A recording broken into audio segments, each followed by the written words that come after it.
It's Saturday, the 14th of February. You're tuned in to our 6 p.m. newscast coming to you from Arirang's News Centre in Seoul. It's very good to have you with us on this Valentine's Day evening. I'm Mark Broom. And we start on a light note. One of Korea's biggest holiday periods, Lunar New Year, or Seollal, as it's known here, is fast approaching. With China marking the festive period with a national holiday of its own, tens of thousands of Chinese tourists have booked vacations here in Korea. Numbers are up almost a third compared to last year, and data shows the vast majority of Chinese tourists making the short flight are young, trendy, and have a certain shopping list in mind. Kwani Lee starts us off. Some 126,000 tourists from China are set to visit the land of the morning calm during the Lunar New Year holiday, which starts on Wednesday. Well, according to new data, well over two-thirds of them are the young Chinese folks, people in their 20s and 30s. The statistics released by KDB Daewoo Securities on Saturday comes after an analysis of data from China's biggest travel site, Ctrip.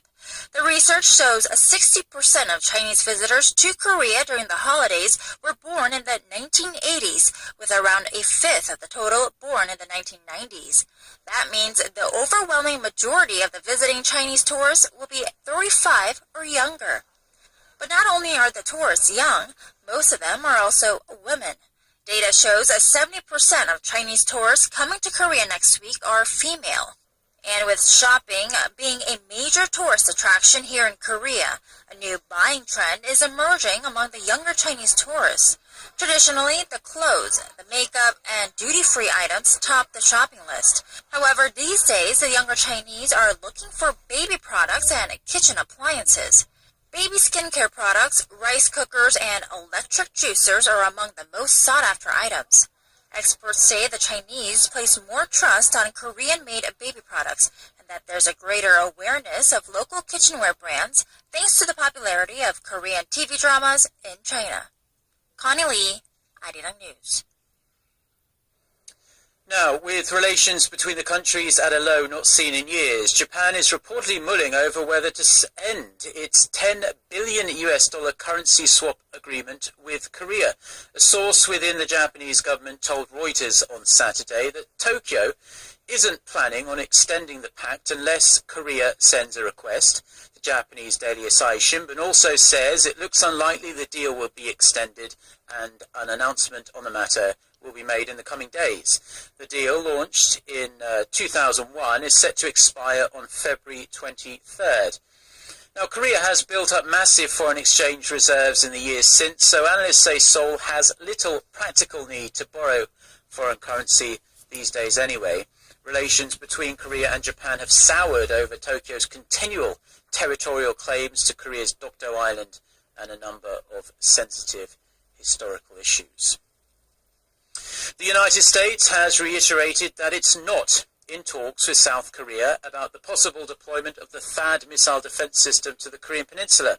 Pentagon Press Secretary John Kirby says Washington is in close consultation with its allies in the region about a wide range of military missions and capabilities, but the US has not held any formal discussions with Seoul on THAAD, which stands for Terminal High Altitude Area Defense System. The issue is controversial, with critics saying it's part of a broader US attempt to get South Korea to join its missile defense system.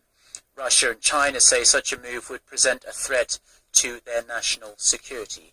Seoul is currently developing its own low-altitude missile defense system called the Korea Air and Missile Defense that's scheduled to be implemented by 2020.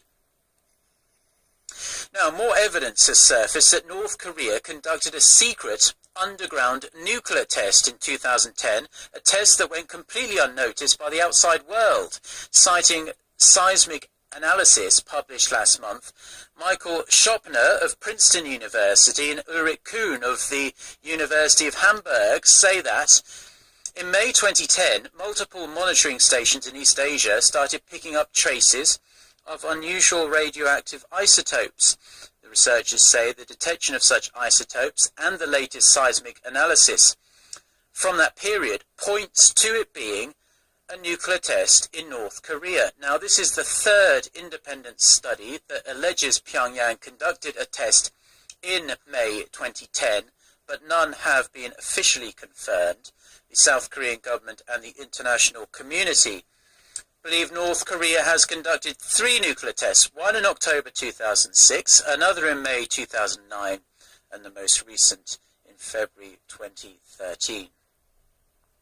North Korea has been doing more chest thumping towards the United States, making threats against the country as Washington prepares to hold a joint military drills with South Korea next month. Speaking at a large-scale resolution conference in Pyongyang, North Korea's highest-ranking military officer and General Director of Politics, Hwang Byung-seo, threatened, quote, the greatest and terrifying retribution if the US threatens its military, its livelihood, or the sovereignty and dignity of North Korea. The state-run Korean Central News Agency reported Saturday that Hwang delivered his speech to the highest-ranking Army, Air Force and Navy officers at the Gumsusan Palace of the Sun Square, ahead of a key holiday on Monday, which marks the birthday of former leader Kim Jong-il. Now,